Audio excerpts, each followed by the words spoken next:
dia a todos. Enquanto associado da ACE, eu agradeço a oportunidade de estar aqui com Fernando Marcondes e Augusto Barros, que são dois dos mais proeminentes advogados que atuam com dispute board no Brasil e na América Latina. Então, agradecer à ACE, a diretoria da ACE, que tem tido tanto dinamismo e provocado tantas conexões para esse assunto e para tantos outros que são tão caros para a nossa comunidade. Então, o tema aqui é falar sobre o dispute board e o papel da engenharia de custo nesse cenário, né? E para isso eu vou pedir para os colegas fazerem uma pequena introdução sobre o dispute board e o momento do dispute board na América Latina. Marcondes, você pode começar, por favor? Claro, com certeza. Bom, de uma maneira muito simplificada, para aqueles que estão chegando no ambiente do dispute board agora, uma definição que nós poderíamos dar de dispute board é um grupo de neutros, né? Normalmente dois engenheiros e um advogado, que acompanham a obra, são contratados pelas duas partes, acompanham a obra desde o seu início até o seu final, no formato mais recomendado, que é o dispute board permanente, e vão ajudando as partes no gerenciamento, né, das questões, ajudando na organização e resolvendo eventuais impasses que as partes têm ao longo da execução da obra. Esses impasses são tratados inicialmente de uma maneira amigável. Tem uma fase em que os membros do DB tentam ajudar as partes a chegar a um consenso a respeito das questões, e, se não há consenso, o DB acaba decidindo essas questões de maneira teoricamente provisória, apenas para que a obra possa seguir adiante, e as partes têm sempre a possibilidade de discutir esse assunto, essa decisão, numa arbitragem ou no processo judicial, conforme a determinação da cláusula. Só que isso não impede o segmento do projeto, né? Então, o grande trunfo do DB é proteger o contrato das próprias partes e fazer com que o projeto possa seguir adiante sem a necessidade de interrupções ou atrasos em função dos impasses que surgem ao longo da execução do contrato. Marcondes, só para ajudar, então, o dispute board é uma entidade do contrato de construção mesmo, né? Ele nasce a partir de uma cláusula no contrato de construção que prevê a instituição do board, e, a partir do início do contrato de construção, então, é feito um contrato. As partes escolhem os três membros, e esses três membros são contratados no que nós chamamos de um contrato tripartite, né, que tem as duas partes e os membros, que são contratados, então, para assessorar as partes nesses contratos, né? Eles são, na verdade, consultores que decidem questões, né? E dentro da América... Diga. Isso, desculpa, vai em frente com relação ao cenário da América Latina. Tá. Acho que Na foi uma América ótima Latina, introdução. o Brasil hoje tem uma posição, digamos assim, nós estamos praticando dispute boards há mais ou menos 20 anos, mas ainda com poucos casos, se nós compararmos, por exemplo, com o Peru, que hoje tem uma quantidade imensa de dispute boards em funcionamento, porque lá tem uma lei específica, a Lei de Contratações Públicas, que determina o uso do dispute board como obrigatório nas obras públicas. E o Peru está hoje com um projeto gigantesco de modernização e de recuperação de estruturas, e isso fomentou a formação de uma quantidade imensa de dispute boards. Eu estou lá como membro de dois, o Augusto também está trabalhando lá, e vários outros brasileiros e também menos profissionais de outros países têm atuado bastante no Peru nessas atividades. Honduras, que é um país pequenininho, foi o primeiro país a ter um dispute board em 1980, né, depois dos Estados Unidos, e já tem na sua história mais de 800 dispute boards realizados. Na América Central como um todo, nós temos uma prática bastante constante, em função do projeto Desafio do Milênio, que é um projeto que é patrocinado por uma entidade estadunidense, que tem por princípio ter dispute boards em todos os seus contratos. Então, para desenvolvimento da infraestrutura desses países, como El Salvador, Guatemala, Costa Rica, uma série de outros países. E então lá eles têm também a prática do dispute board em função desse projeto que já dura muitos anos. Esses são os países que mais têm atividades de dispute boards na América Latina. Nós temos ainda algo muito incipiente em outros países, como o Chile, como Uruguai, etc. São países que ainda estão começando a utilizar o dispute board, descobrindo essa ferramenta. Obrigado, Marcondes. Augusto, você quer complementar aí? Você que também atua no Peru e fala sobre dispute board em toda a América, né? Complementa um pouquinho o que o Marcondes falou, por favor. A gente, às vezes, tem uma questão... Eu não duvido que existam colegas da América Latina nos acompanhando, né?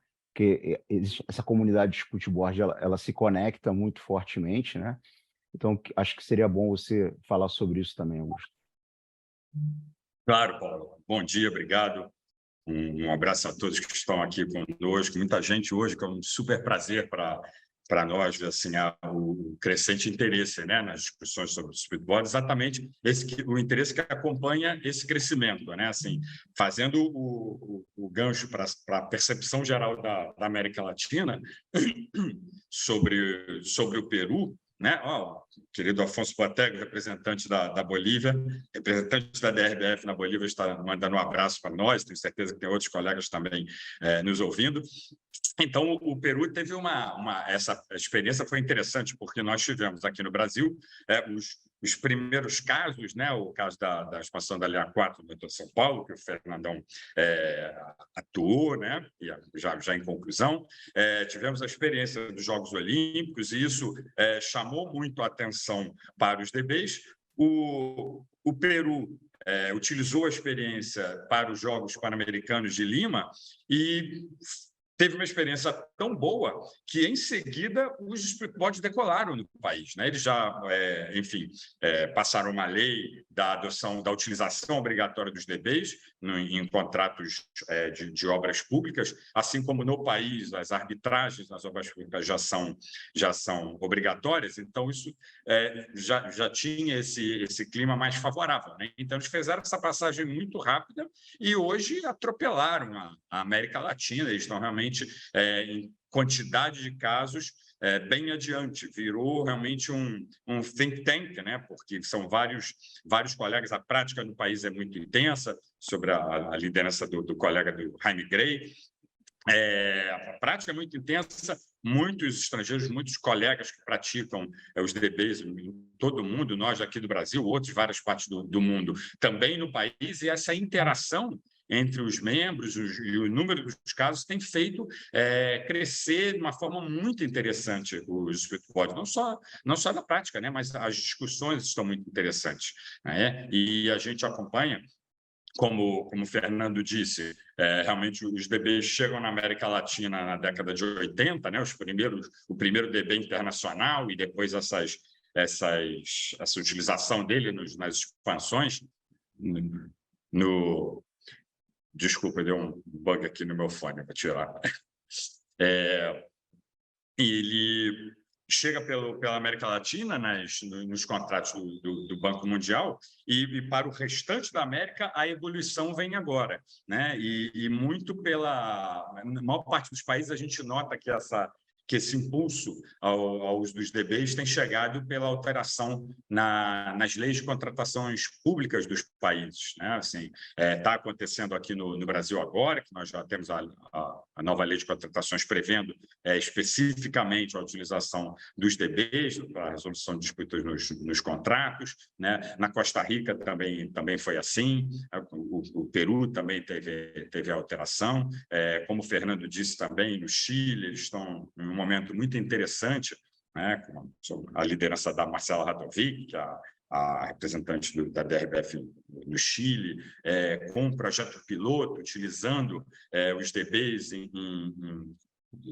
com contratações privadas, entre partes privadas, ainda ali se nota, experimentando, né, assim, com aquele receio natural do mercado que às vezes vê o DB simplesmente como um decisor, né? Somente vê as decisões do DB, mas o DB é muito mais do que isso, né? Muito mais a prevenção do que a decisão, que nós vamos ver agora aqui durante a nossa conversa, né? Então, estamos num momento muito favorável, muito interessante na América Latina, não à toa. A Dispute Resolution Board Foundation, que é a fundação mundial, né, de estímulo às boas práticas do Dispute Boards, que todos nós aqui fazemos parte, vários que estão nos ouvindo também, decidiu esse ano criar uma região nova, a região 4. Então, essa prática está crescendo muito na América Latina e sem dúvida nenhuma, nós vamos construir uma bela história na utilização dos DBs. Vamos ter muita escala na sua utilização, o que vai fazer evoluir muito o tema, sem dúvida nenhuma. Certamente. Existem estudos, né, o próprio TCU, que nós estamos na casa dos 2 dígitos de milhar de obras paradas no Brasil, né?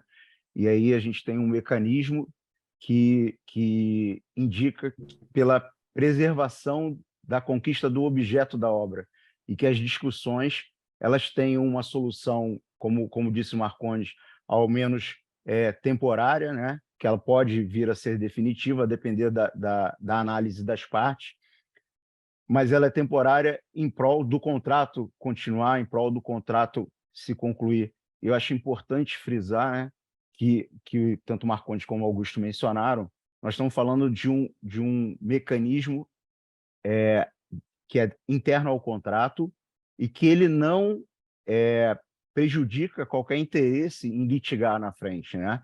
Então, se a instância arbitral ela estará, se a instância for jurisdicional arbitral, ela estará disponível, se for o tribunal também estará disponível, mas alguma solução será dada no âmbito do contrato, temporariamente, tempestivamente, ao desenvolvimento do contrato. Eu queria que a gente comentasse sobre o caráter preventivo, que, ao meu ver, ele surge muito fortemente quando a gente tem o DB permanente, né? Então, Marcondes, você pode falar, assim, na sua experiência enquanto árbitro, sobre esse caráter preventivo que o DB entrega, por favor? Sem dúvida.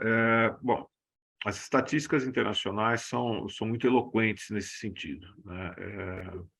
De acordo com o que a DRBF divulga, a DRBF é a Dispute Resolution Board Foundation, uma entidade fundada nos Estados Unidos nos anos 90 e que hoje está espalhada pelo mundo. Tem uma representação no Brasil, atualmente eu sou representante brasileiro. E a DRBF divulga as estatísticas de acordo com os DBs que são relatados a ela mundo afora. E, de acordo com o que eles divulgam, 70% aproximadamente dos temas que são levados à mesa durante a atuação do Dispute Board são resolvidos sem a necessidade de se submeter formalmente à disputa e de se chegar a uma decisão formal por parte do painel. Então, isso acontece por uma série de fatores, não só pela atuação direta do DB, que, como neutros, experientes, eles têm, digamos que uma autoridade tácita dentro do contrato, porque as partes escutam os membros pela sua experiência e pelo fato de que eles não têm interesse em nenhuma das partes, né? Isso ajuda as partes a chegar a um consenso, mas também pelo simples fato do DB existir. A DRBF fala muito sobre isso, né? Sobre o efeito educativo que existe na simples presença de um DB numa obra, né? O fato das partes terem que se organizar mais em termos documentais, terem que conversar mais entre si para preparar as reuniões que são... Atualmente a gente faz reuniões mensais, porque por causa da possibilidade de fazê-las virtuais, né? Então, antes a gente fazia reuniões a cada 3 meses e visitas à obra a cada 3 meses. Hoje a gente faz a visita a cada 3 meses, mas faz reuniões virtuais todos os meses. Então, a nossa atuação tem sido muito mais intensa. E as partes, ao terem que se organizar para essas audiências, essas reuniões, onde elas têm que nos informar a respeito dos andamentos de tudo, faz com que elas conversem mais. E tem também um efeito educativo muito interessante. A partir do momento que o painel emite a sua primeira decisão, as partes tomam um choque. Isso é uma coisa muito curiosa. Os engenheiros, em geral, eles querem muito fazer a obra e eles não têm muito hábito de de receber decisões externas, né? Então, quando vem uma decisão externa, mesmo para a parte que é favorecida nessa primeira decisão, existe um choque, que é uma questão cultural, que é, puxa vida, agora estão nos dizendo como é que a gente tem que seguir aqui. E isso tem um efeito em que os engenheiros das partes passam a conversar mais, buscando um entendimento para não ter que levar o assunto para uma decisão externa, né? Que o board é, logicamente, um externo ali naquela relação. Então, isso também é um dos motivos pelos quais a presença de um dispute board leva muito a uma composição. E, na prática, a gente verifica que essa estatística é muito válida. No metrô, onde eu estou desde 2017, nós emitimos 18 decisões ao longo desses anos todos. Nós evitamos mais de 40 disputas, que nós pudemos perceber, né, ao longo da evolução, os assuntos que eram trazidos às reuniões e que acabavam não se tornando disputas. Eu fui tomando nota disso para poder ter um dado estatístico, né? Então, assuntos que chegaram ao nosso conhecimento, mas que acabaram se resolvendo sem a necessidade de uma submissão à disputa, foram mais de 40. Então, nós vemos que efetivamente tem um grande efeito essa atuação preventiva, né? Para vocês terem uma ideia, dessas 18 decisões que nós demos, as 5 últimas foram depois que a obra terminou, o que também traz um dado interessante. O DB ele tende a funcionar até o final da obra. Quando a obra é entregue, não tem mais razão para o DB existir. Normalmente, as partes dissolvem o DB, né? Terminam o contrato e a gente vai embora para casa. No caso do metrô, nós fomos mantidos. A obra foi entregue já tem quase 2 anos.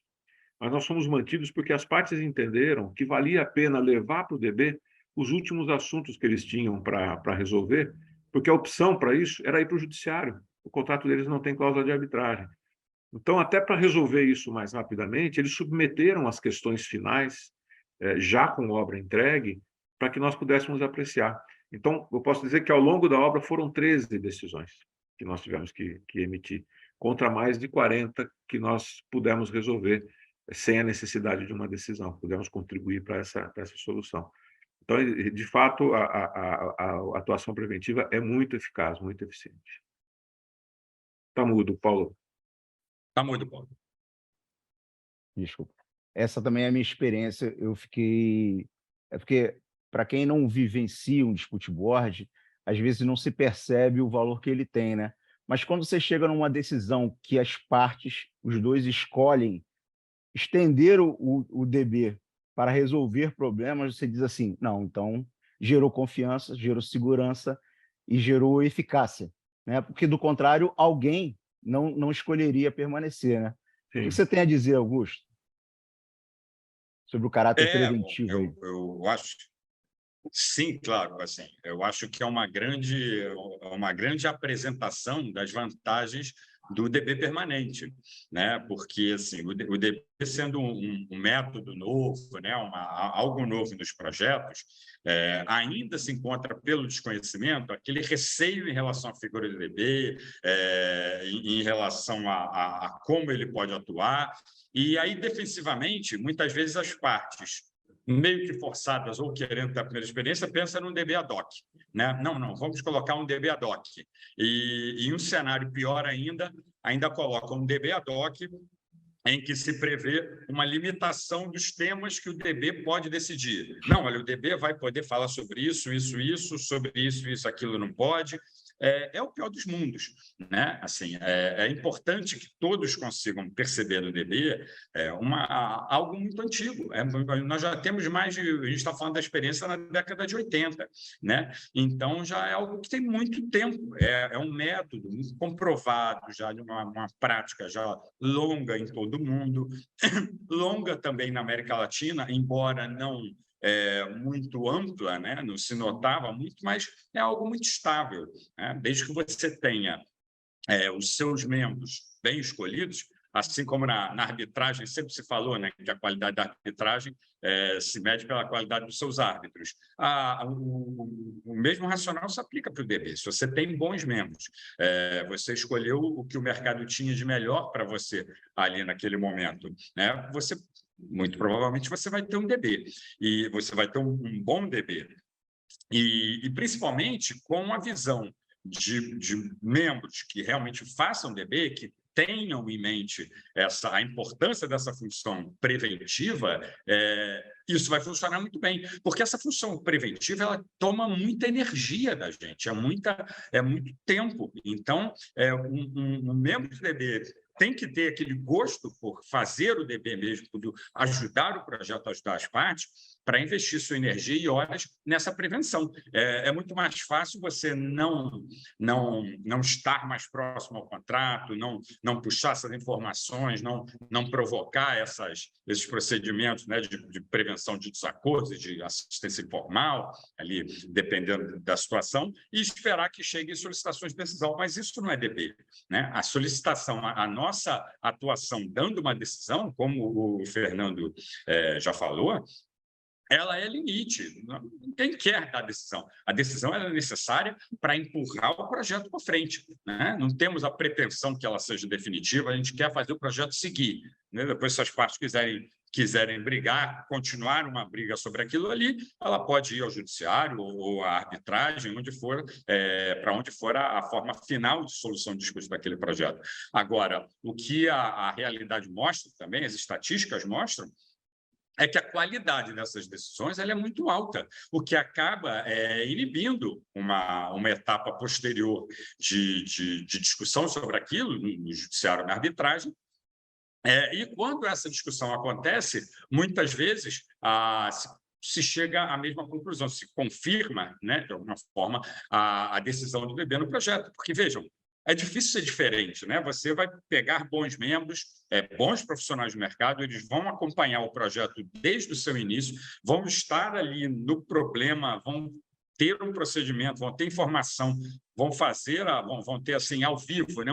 Vão assistir a um filme daquilo que está acontecendo para dar a sua decisão. Qual é a probabilidade de você, em um momento posterior, com perícias, com discussões já muito mais no campo jurídico do que no campo técnico, né, dos fatos, com uma possibilidade de baixar menos nessas informações, que você vai ter uma decisão diferente ou melhor do que aquela que foi tomada em tempo real. É muito pouco provável, né? E, nesse aspecto, também se nota esse caráter único do DB, que ele não apenas é o único que consegue prevenir efetivamente, né? Nenhum método previne. Mesmo a mediação com todas as suas ferramentas, ela só surge depois que o problema já existe, né? Nós, no projeto, temos a oportunidade de pescar o assunto e, olha, como é que está esse assunto, né? Como é que está andando? Veja bem, começa uma discussão e a gente consegue conduzir aquilo ali, né? Então, é o único que previne e o único que acontece em tempo real.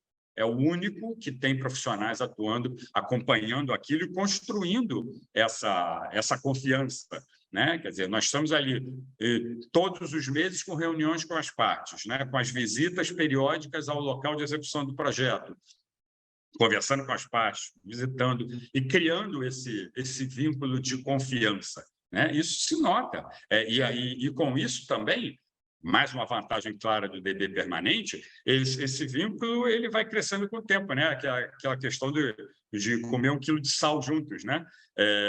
Isso vai passando. Então, cada vez mais, a efetividade na prevenção ela vai crescendo, porque as partes vão tendo confiança no DB, o DB vai conhecendo o projeto, vai conhecendo também as partes. Então, essa atividade de prevenção ela tende a crescer ao longo do projeto e tende também a perdurar no seu encerramento, né? Que, assim, como o Fernando mencionou, é uma boa prática se prever, mesmo nos DBs permanentes, que no momento que encerre a parte construtiva do projeto, se mantenha esses membros próximos ali ao projeto, aí sim com um DB ad hoc, por um acionamento pontual para, enfim, as questões residuais que possam sobrar. Então, esse é um excelente desenho que privilegia a questão preventiva do DB.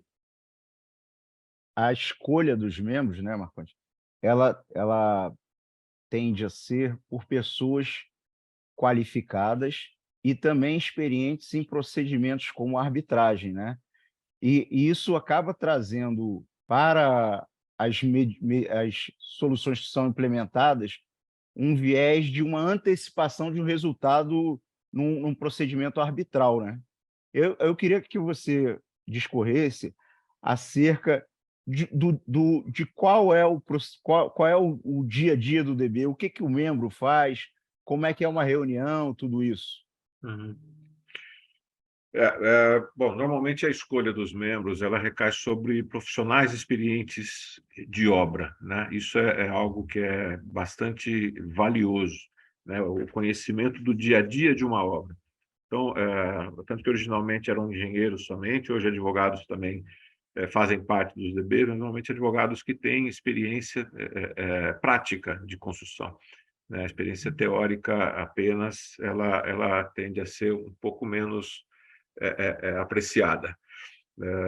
Agora, a atuação no dia a dia de fato uma atuação bastante prática. Nós temos, primeiro nós recebemos periodicamente a documentação da evolução da obra, as partes se dedicam a nos manter informados, né? Normalmente nós criamos um ambiente virtual onde os documentos são depositados e nós vamos então acompanhando. Pode-se combinar no início do contrato uma dinâmica, uma rotina de postagem de documentos, né? Então, se as partes têm, por exemplo, reuniões quinzenais, reuniões mensais, as atas dessas reuniões podem ser sempre postadas ali, mediante aviso aos membros que aqueles documentos chegaram, atualizações de cronograma, diários de obra, o que as partes entenderem e que o board entender que são documentos importantes para manter um acompanhamento, isso vai sendo combinado e entregue conforme a rotina estabelecida. Mensalmente fazemos uma reunião, nessa reunião nós somos atualizados, né? Então, e nós até para ajudar as partes a manterem um ambiente colaborativo, nós normalmente pedimos às partes que preparem a apresentação dessa reunião de atualização juntas, né? Então, alguém dos dois lados ali vai sentar para preparar essa apresentação, na qual nós vamos ver uma atualização do cronograma, uma comparação entre o cronograma contratual vigente e aquilo que efetivamente vem sendo executado. Então, aí é uma oportunidade de explicar, olha, a frente tal está com um atraso de tantos dias, decorrente de uma intempérie, ou decorrente de um equipamento que não chegou, de uma licença que não saiu, alguma coisa. Então, aquela informação já vem, nós já vamos tomando nota, tomando ciência do que está acontecendo. É lógico que se a outra parte tem uma outra explicação para aquele atraso específico daquela frente, no momento dela de falar, ela vai fazer as ressalvas dela, né? Então, essas reuniões ordinárias, elas servem especificamente para a gente se atualizar das informações. No Peru, no contrato, que é um contrato NEC, né, um contrato padrão da New Engineering Contracts, do Instituto de Engenheiros Civis Britânicos, tem um sistema que é chamado de alertas tempranas. Então, toda a reunião nós recebemos, é exposto para nós uma planilha com os temas de preocupação que as partes têm naquele momento na obra. Então, olha, a frente tal ainda não foi liberada porque a licença do órgão ambiental teve uma condicionante. Então, aquilo aparece para a gente naquela reunião, uma parte expõe aquilo, a outra parte traz a sua versão. Então, nós temos aquela informação, depois nós recebemos esse documento. Na reunião do mês seguinte, se aquele assunto foi resolvido, ele ainda vai estar na planilha apenas para que nós saibamos que ele foi resolvido. E na terceira reunião ele já não aparece mais. Então, é uma tabela de entrada e saída de alertas antecipados, né? Em que nós já vamos tomando ciência das preocupações que as partes estão tendo, né? Dos possíveis, potenciais desvios que podem acontecer ao longo da execução da obra. Então, essas informações que são sempre trazidas com antecedência nos mantêm atentos para os pontos que têm potencial de conflito, né? E isso é que vai ajudar sempre a gente ter um acompanhamento direto, né? Nas visitas às obras, especificamente, tem toda uma questão logística, de deslocamento e tudo. E aí nós vamos visitar, no Peru, nós estamos visitando obras que são, eu especificamente estou em 2 DBs lá, que são construções de diques, né? Em lugares distintos e tal. Então, são bacias de rios, com obras muito extensas, com muitas dezenas, centenas de metros a cada ponto que nós vamos e tal. Então, nós vamos fazer essas visitas andando por tudo e recebendo as explicações das dificuldades que eles estão enfrentando, com questão de stakeholders, um vizinho, uma comunidade, uma dificuldade de chegada de material, um problema qualquer de sondagem que foi detectado, algum problema de subsolo. Então, todas essas coisas que vão acontecendo, a gente vai tendo as informações muito fresquinhas, muito no momento em que elas estão surgindo, em que elas ainda não geraram um impacto, digamos assim, no fluxo de caixa do projeto. Ela é só uma preocupação naquele momento. Mas nós já sabemos que se aquilo não for resolvido pelas partes, aquilo vai virar um problema. E a gente está tendo as informações desde o dia zero. Isso garante muito a qualidade das decisões. É isso que faz com que as decisões que são, por natureza, precárias, provisórias, tendam a se manter definitivamente. Historicamente, a estatística é muito eloquente, mais de 97% das decisões não chegam a ser sequer contestadas pelas partes numa arbitragem ou no judiciário, justamente em função da qualidade que elas têm. E essa qualidade decorre, primeiro, do fato de que são normalmente profissionais com muita experiência, e segundo, porque nós temos conhecimento direto das questões, não são histórias que nos contam, não estão filtradas ainda pela estratégia das partes, né? E nós estamos vivenciando aqueles problemas diretamente. Então, isso garante muito uma decisão muito mais próxima da realidade do projeto do que uma decisão baseada em informações póstumas, digamos assim. Eu costumo comparar dizendo que, num DB, nós diagnosticamos um doente no consultório, damos um remedinho para ele e ele sara, né? Numa arbitragem, no processo judicial, nós temos um cadáver que nós vamos exumar, né? Ele já morreu, e agora nós vamos descobrir por que ele morreu, né? E nem sempre a gente vai ter a informação clara, né? Então, as decisões tendem a ser menos próximas da realidade do que essas que nós conseguimos dar num ambiente de DB. Certamente. E tem uma coisa importante também, né? Que eu acho que numa arbitragem é raro as duas partes saírem felizes com o resultado, né? É muito comum todos saírem insatisfeitos com aquele resultado, né? Então, aí eu acho que essa dinâmica que foi demonstrada pelo Marcondes, ela é muito propícia, Augusto, para a gente falar de uma coisa que é muito cara para a comunidade de engenharia de custo, né? Que é a questão dos registros. Então, eu queria para mim ficou muito claro que quando você quando há necessidade da gente trazer os temas que são desafiadores ao longo de um contrato, e são vários, né? Aquilo ali faz com que todo mundo preste atenção para aquele tema, né? Todo mundo trouxe para o board, olha, aqui houve uma mudança de rota. Aqui, esse solo, se pensava em determinado tipo de solo, e é outro. Se pensava que haveria uma quantidade de tubulações, e é outra. Se pensava que a licença ia chegar a tal hora, e não chegou. Quando se cria um alerta para esses temas, todo mundo começa a olhar com lupa para aquele tema, né? E aí eu queria, dentro desse espírito de procedimento de atuação e a questão da prevenção, que você falasse sobre a qualidade dos registros quando você é membro de um DB e quando você atua em arbitragem, entendeu? Eu queria que você falasse sobre isso, porque vai dar o gancho para o nosso próximo tema, que é o uso das boas práticas, das práticas recomendadas e das boas técnicas internacionalmente consagradas. Perfeito, Paulo. A questão da documentação é um dos principais ganhos laterais, né? Digamos assim, do bônus da opção de você ter um DB permanente, né? Essa necessidade, essa interação rotineira, né, das reuniões, das visitas, e também, muitas vezes, a própria utilização desses contratos padrão, como o Fernando mencionou, o NEC, que tem uma dinâmica mais colaborativa, então mais comunicativa, isso acaba gerando uma documentação absolutamente diferente da que costuma ser produzida nos projetos sem um DB, sem um acompanhamento de um DB, né? Porque as partes não veem essa necessidade de comunicar, de fazer a informação circular, então relaxam mais, né, na produção dessa documentação. É exatamente exatamente o que a gente vê nas arbitragens de construção, né? Uma falha muito grande, tanto na preparação dos casos quanto nas decisões como tribunal. É muito difícil você se deparar com um caso que esteja realmente bem documentado, que você tenha segurança, que você peça ao seu cliente ou que as partes tenham que produzir perante o tribunal provas concretas, provas realmente que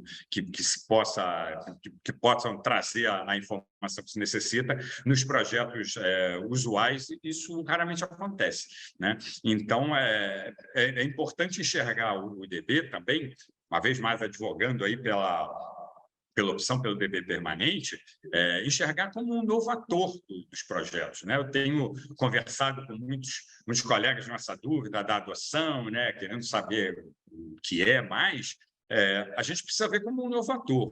Há pouco tempo, a gente não tinha os profissionais de segurança do trabalho, não tinha a turma mais preocupada com o meio ambiente, as questões de seguro também eram diferentes. Então, essa complexidade que traz também uns pontos positivos para o contrato, ela chega hoje com a participação do DB. Então, não devemos nunca ver o DB como um gasto adicional, né? Quanto isso vai me custar? Não, mais X aqui não vai valer. Sim, vai valer. O ganho é exponencial, né? Tanto pela presença, tanto pela prevenção, quanto também por uma eventual discussão futura, o caso sempre muito mais documentado, muito mais organizado por esse acompanhamento que é feito durante a existência do DB, né? E isso contribui muito, realmente, os protocolos da ACE falam muito nesse sentido, né? Então, temos que ver como mais um ponto de investimento por essa opção, né? No fim das contas, o DB é uma linha de custo a mais, sim, mas é uma linha barata se nós descermos essa análise aos pontos. Quanto custa essa prevenção dos 40 casos que o Fernando mencionou do metrô? Bota ele bem baratinho, honorários mínimos, bota um valor mínimo, vê quanto seriam as custas ou judiciais ou de tribunal, e você já vai ter ali. Quer dizer, só nessa prevenção eu tenho certeza absoluta que já pagou algumas vezes os honorários do DB. Na decisão, então, mais ainda. Na entrega do projeto no prazo, mais ainda. Então, o DB permanente, sem dúvida, é a opção que nós temos que estimular. E para evitar, agora no Brasil, com um comentário adicional, né, da constatação que nós estamos tendo, eu tenho visto muitos casos do DB ad hoc, mas não é nem um ad hoc durante o acompanhamento do projeto, é um ad hoc final, né? Como se fosse uma decisão ali residual, e aí o DB ele acaba ficando assemelhado a uma mini arbitragem ali expedita, né?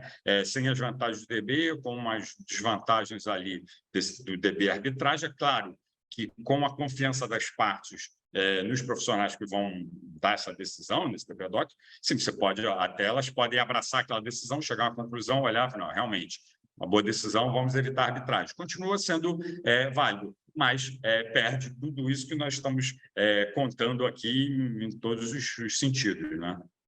Tem que falar também na economia que se tem pelo fato de evitar atrasos na obra, né? Só isso é uma conta que já muda muito, isso, né? né? Se a gente pensar que o DB Sem foi dúvida. inventado a partir de um estudo que foi feito para detectar gargalos, né? Por que as obras enroscavam tanto, por que elas custavam tão mais alto, e um dos problemas foi o excesso de judicialização das questões, e o DB veio justamente para reduzir isso. Essa economia, ela sozinha já justificaria a presença do DB, sem dúvida nenhuma. Sem dúvida. O problema é que, às vezes, o ganho associado à entrega de uma obra, ele não tem relação com a parte financeira, né? E aí eu tenho acompanhado com relativa distância o que ocorre no Peru, né? Como mensurar o ganho de você entregar uma escola, um hospital, uma estrada, né? E aí a gente, trazendo para algumas perguntas que têm sido feitas aqui, nitidamente feitas por quem tem envolvimento com o ente público, né?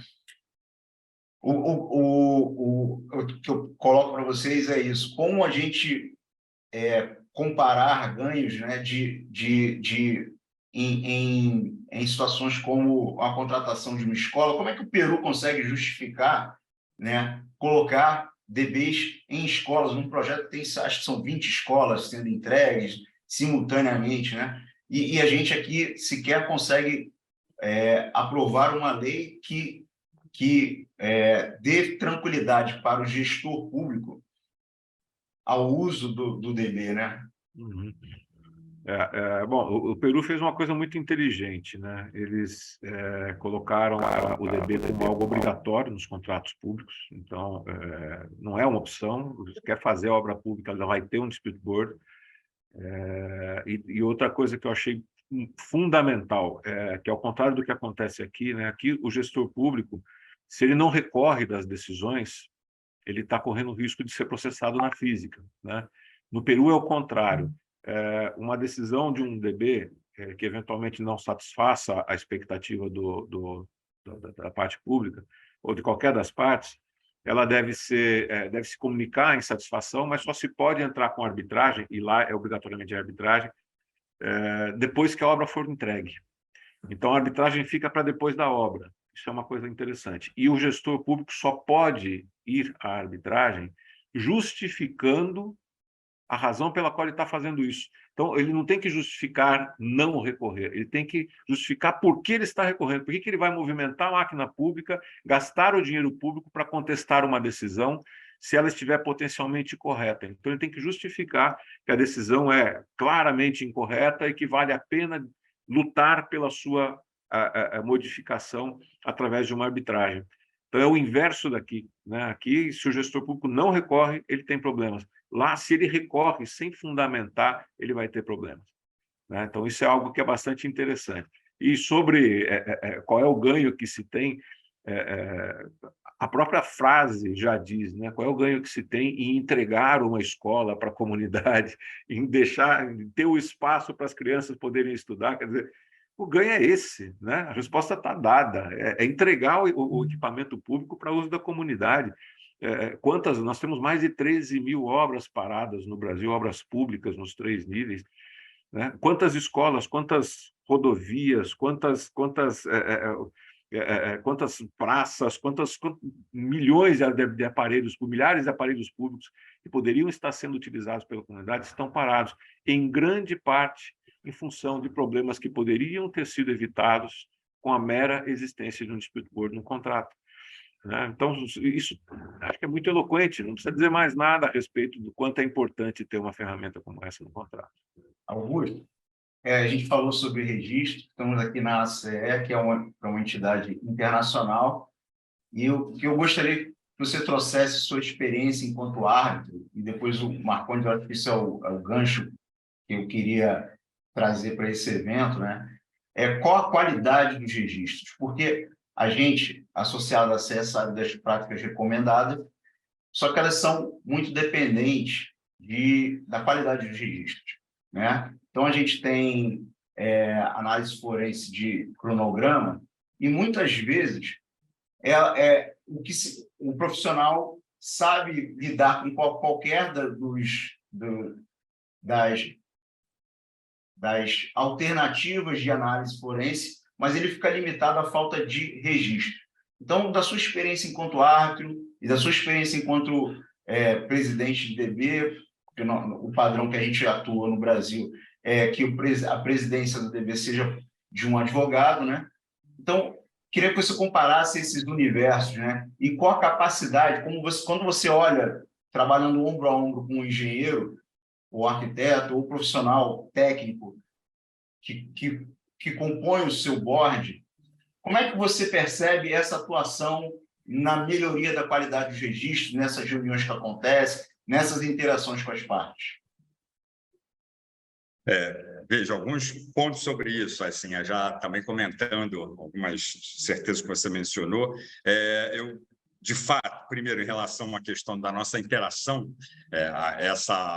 a prática do DB, né, a nossa prática como advogados, acompanhados dos membros técnicos, formando esse comitê. Isso já é uma experiência para todos, tanto para os técnicos quanto para os profissionais jurídicos, uma experiência incrível, né? Nós estamos sempre acostumados a ou estar no tribunal, os colegas fazendo as assistências e as perícias, numa relação aí mais vertical, né? Então, ter a oportunidade de acompanhar um projeto, sempre com colegas de altíssima capacidade, categoria, né? Profissionais de alta qualidade, durante toda a existência do projeto, é um ganho incrível para ambos.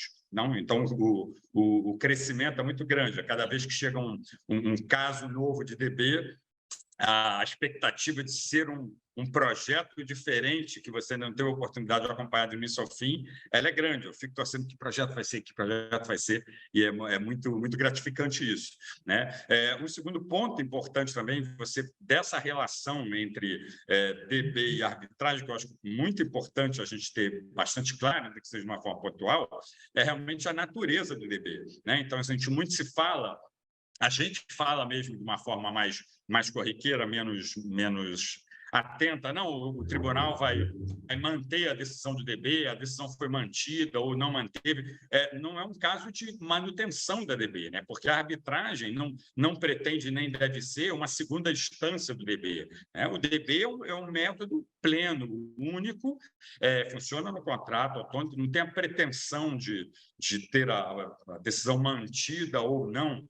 A nossa decisão, a nossa inspiração, nosso mandato, a nossa missão é que essa decisão seja capaz de impulsionar o projeto, de fazer com que a obra seja entregue e o verdadeiro interesse público primário de uma obra pública, que é utilizar aquela obra, né, passar pela ponte, andar no metrô, seja atendido. Problemas, perdas e danos sempre se discute depois, né? Então, essa é a nossa missão. Claro que nós temos também um compromisso com a qualidade, que as partes sejam convencidas daquela decisão, mas ela é contratual, né? Então, assim, tanto os registros da obra quanto essa decisão do DB e todo o material a ela relacionado, elas fazem parte de uma documentação do contrato, né? Se as partes não satisfeitas com aquela decisão, elas levam o caso para uma arbitragem,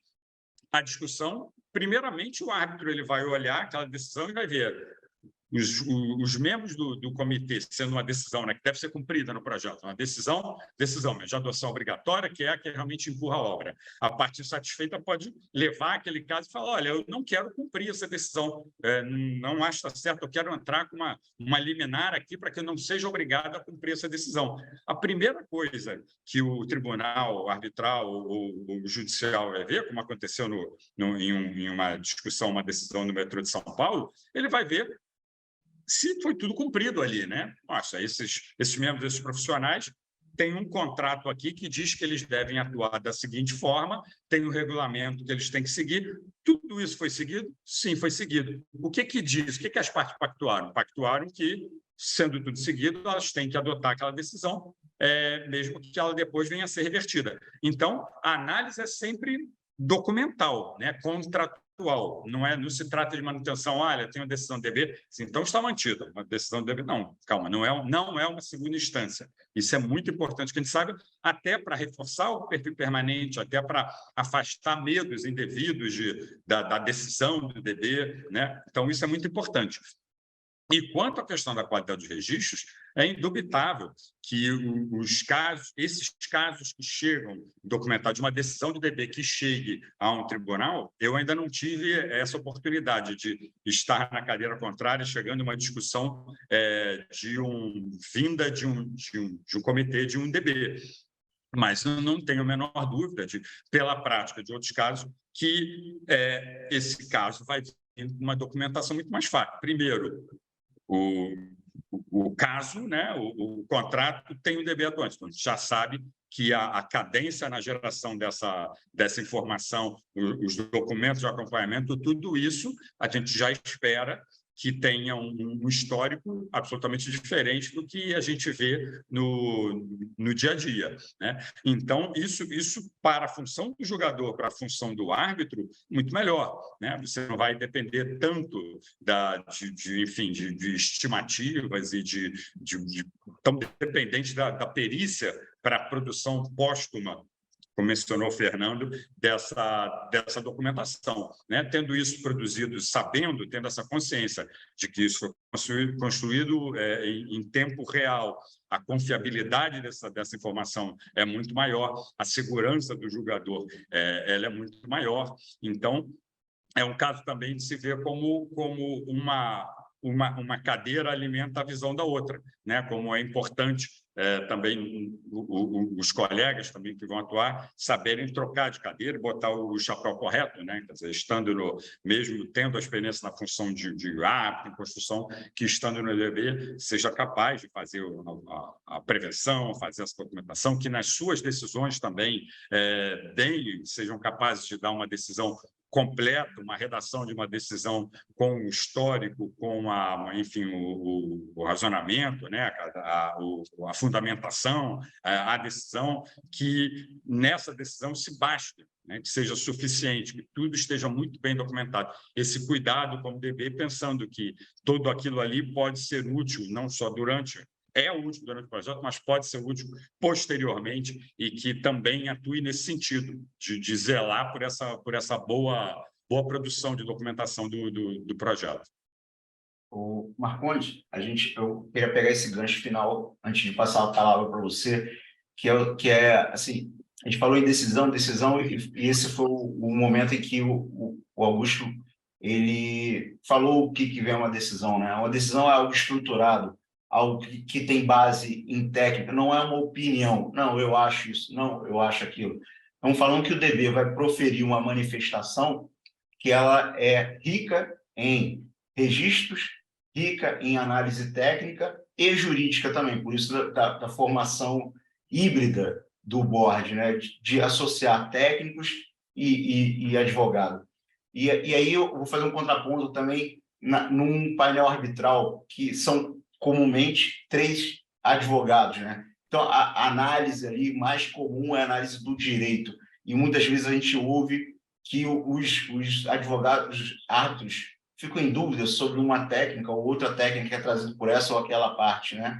E aqui nós estamos falando o seguinte, nós estamos mobilizando uma terceira parte para atuar no contrato, como você falou no começo lá, como uma consultoria de luxo, extremamente qualificada, né? E no meu trabalho, muito se pergunta, se tem dúvida, mas e se a decisão for errada? Se a decisão não for correta? Eu vou falar até antes, né? Se a decisão for uma decisão tendenciosa a essa ou aquela parte, né? Na verdade, a gente vai ter um documento que, se ele for fraco, ele será mais facilmente contraditado num ambiente de arbitragem, por exemplo, não é verdade? Sim, com certeza. Lógico, a decisão pode estar errada, digamos assim, deve-se encarar com naturalidade que um DB pode cometer um erro, né? Muito embora os históricos aí, ao longo dessas décadas tenham sido no sentido de que as decisões são muito rígidas, mas deve-se esperar com naturalidade que uma decisão eventualmente contenha um erro e que ela seja posteriormente modificada, né? E está tudo certo. Está tudo certo. O DB cumpriu sua função. Ele permitiu que a obra seguisse adiante. Ele protegeu o projeto para que ele pudesse seguir, né? E eventuais modificações que venham a acontecer do entendimento do DB numa decisão arbitral ou judicial, vai se resolver em perdas e danos, mas a obra está entregue, o aparelho está sendo usado, o metrô está funcionando, né? Então, o grande lance é o fato do DB decidir rapidamente e vincular as partes a essa decisão para que o contrato possa seguir. Então, não vamos nos preocupar com eventuais erros nas decisões. Erros são naturais, as decisões dos árbitros também podem ser equivocadas, decisões dos juízes, dos tribunais, etc. Somos todos humanos, né? Ainda não estamos julgando casos por inteligência artificial. Então, enquanto nós humanos estivermos decidindo, os erros são naturais. Agora, lógico, pode haver uma decisão tendenciosa, também por sermos humanos, sabemos que isso também é possível de acontecer, né? Para isso, nós temos os mecanismos previstos em lei, é lógico que há punição para quem age de maneira inidônea, etc. Mas isso é claramente excepcional, né, num ambiente como esse. Não é à toa que o DB tem funcionado tão bem internacionalmente falando. Agora, as decisões elas têm que ser, de fato, muito bem fundamentadas. Quando nós redigimos uma decisão, nós temos que ter em mente que este documento, sozinho, ele tem que se explicar. Ele não pode ser algo que precise ser complementado, porque não é razoável que um membro de DB seja chamado depois de uma arbitragem para depor como testemunha para explicar a sua decisão. A explicação tem que estar toda na decisão. Então, essa decisão ela tem que ter a estrutura que normalmente tem um laudo arbitral, uma sentença judicial, né? Ele tem que ter um relatório completo, né? Não só das questões do procedimento, mas também do histórico, do mérito, né? Uma fundamentação rígida, né? Assim, abrangendo todos os pontos que foram trazidos pelas partes, né? E um dispositivo claro dizendo como é que se resolveu aquela questão, né? Então, esse documento, sempre tendo em mente, esse documento sozinho, ele tem que se explicar.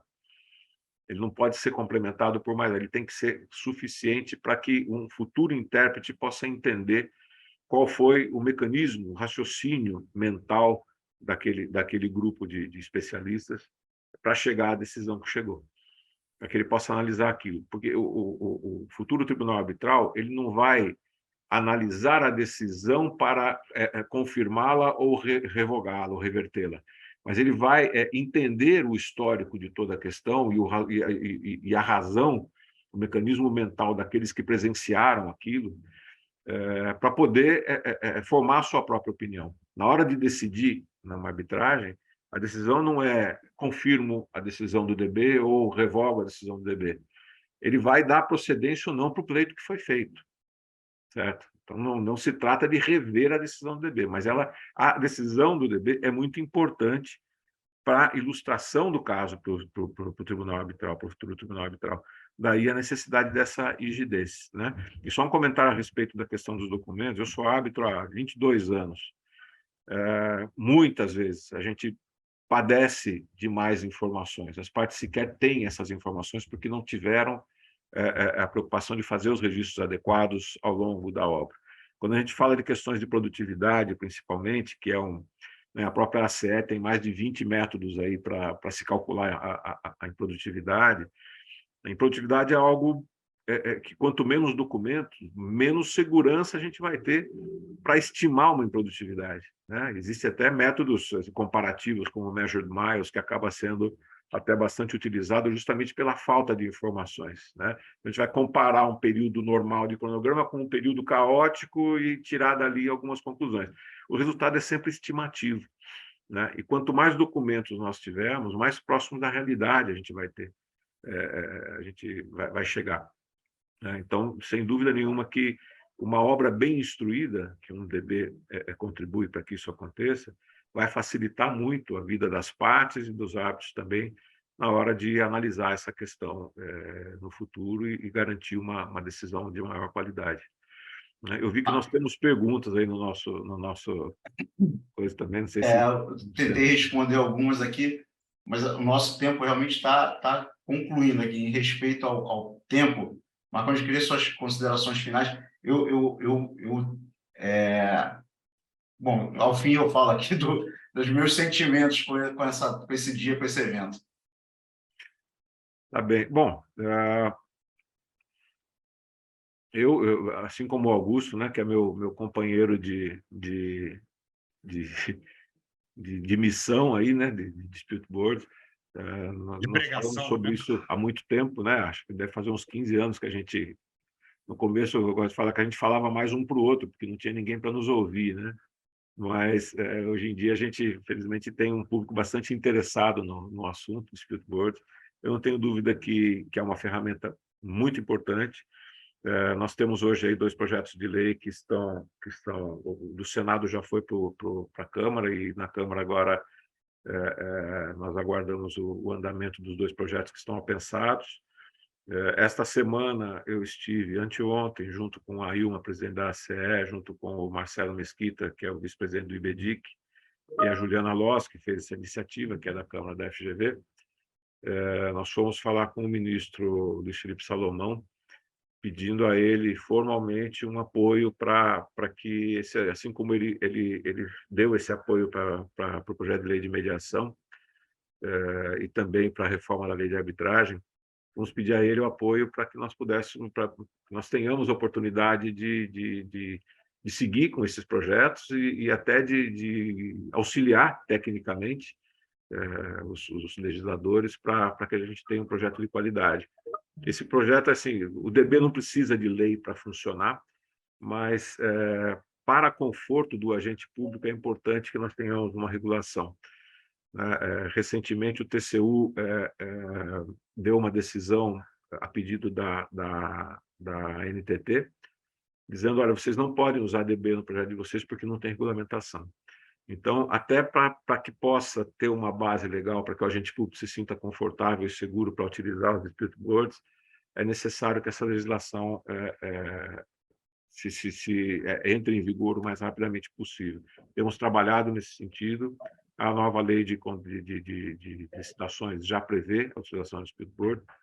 Então, eu não tenho dúvida que é algo que está chegando para ficar e que vai, sem dúvida nenhuma, melhorar muito a qualidade do ambiente das obras públicas no Brasil, atrair investimentos, garantir uma maior transparência, uma melhor governança. Então, sem dúvida nenhuma, estamos chegando no ponto ideal, depois de tanto tempo, né, Augusto, que a gente está nessa luta aí, chegando no ponto ideal. Os meus colegas árbitros dizem, você está advogando por algo que vai diminuir as arbitragens. Não vai diminuir as arbitragens, assim como as arbitragens não diminuíram os processos judiciais, não é isso, são novas portas que se abrem, novo mercado também para advogados. Então, isso só faz bem, só é bom para a saúde do mercado e das profissões que estão no entorno disso. Então, não tenho dúvida que temos muita coisa boa pela frente aí a respeito dos DBs. Augusto, por favor. Sem dúvida. Enfim, endosso as palavras do Fernando, assim, eu agradeço a ACE pela oportunidade de a gente estar batendo esse papo aqui e aproveito para falar para os colegas que estão nos acompanhando que realmente nós estamos num momento muito gratificante para nós que já falamos sobre isso há muito tempo e muito promissor, porque com essa chegada a um ponto legislativo que, apesar de realmente tecnicamente desnecessário, ele era necessário para o convencimento, para a segurança da administração pública na sua utilização. A expectativa é que, com a chegada da nova lei, tenha um impulso muito grande aos DBs, e, com isso, é necessário profissionais qualificados que possam atuar nos DBs. Então, a sugestão é que os colegas busquem, assim, principalmente os workshops de formação da DRBF. Nós vamos ter um na semana que vem na Fiesp, em São Paulo.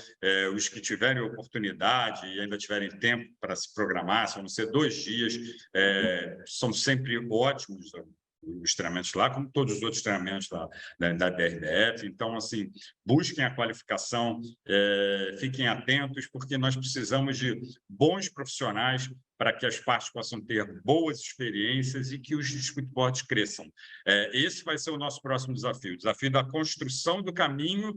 A gente está chegando no momento ideal. Agora é o momento de entregar. Vamos começar o momento de entregar boas experiências ao mercado para que o mercado cresça e floresça. E é isso que nós estamos fazendo aqui. Um abraço a todos. Obrigado a você, Paulo, também, pela companhia nesse dia, o Fernando, a Ilma. E obrigado. Bom dia para todos nós. Agradeço enormemente vocês dois. Queria reforçar o que o Augusto fez. Já fiz treinamento da DRBF, Ilma já fez também, que eu sei.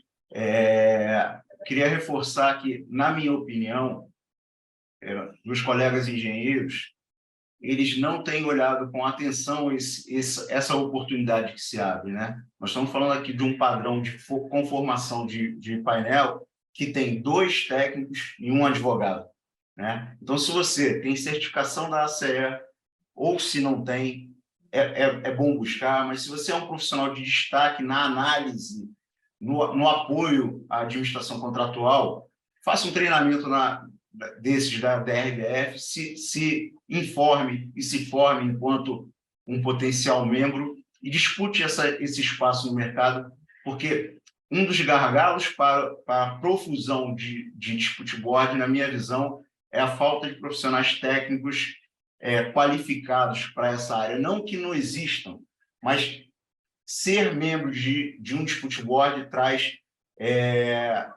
requisitos que não são desprezíveis. Fazer um treinamento é muito importante. Você saber qual é o seu papel no dispute board é muito importante, para além de ser um técnico muito qualificado, que todos devem ser. Então, em nome da diretoria, não faço parte, mas o convite me foi feito pela diretoria da ACE, então, em nome da diretoria da ACE, eu agradeço a participação de todos. Aqui tivemos uma audiência muito qualificada, em especial Marcondes e Augusto pela presença. Um abraço, bom dia para todos. Um abraço, bom dia, obrigado pela oportunidade. Um abraço. Tchau, tchau.